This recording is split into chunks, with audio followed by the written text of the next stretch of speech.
And now a Channel 2 Action News exclusive. We've learned a new push by Georgia's Senate Republicans could restrict advanced early voting to just one location per county. Channel 2's Richard Elliott is live at the state capitol where those Republicans say they're still working on this bill. Richard.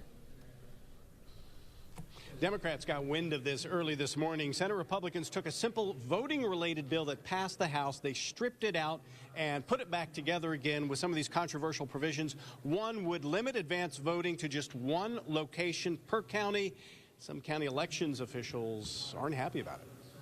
This is a look at the new House Bill 397. It was once a simple bill that dealt with Saturday voting, but now Senate Republicans have tacked on a number of other provisions, some of them controversial. It would eliminate counties from setting up multiple early voting sites, instead requiring early voters to go to one centralized location.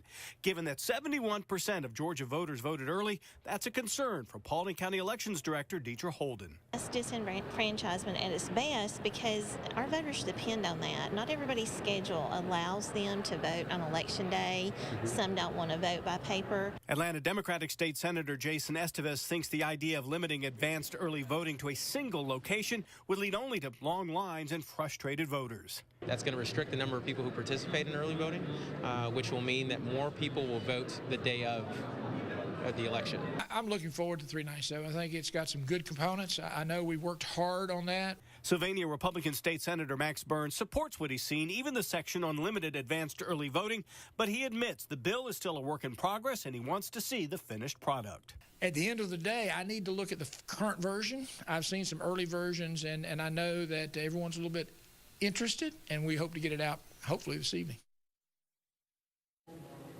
Now, this bill would also require poll workers at each individual precinct to hand count ballots during an election, a rule that the Republican-dominated state election board tried to implement right before the election last November, but they couldn't because the courts intervened. There could be a committee hearing on this new bill sometime tomorrow afternoon.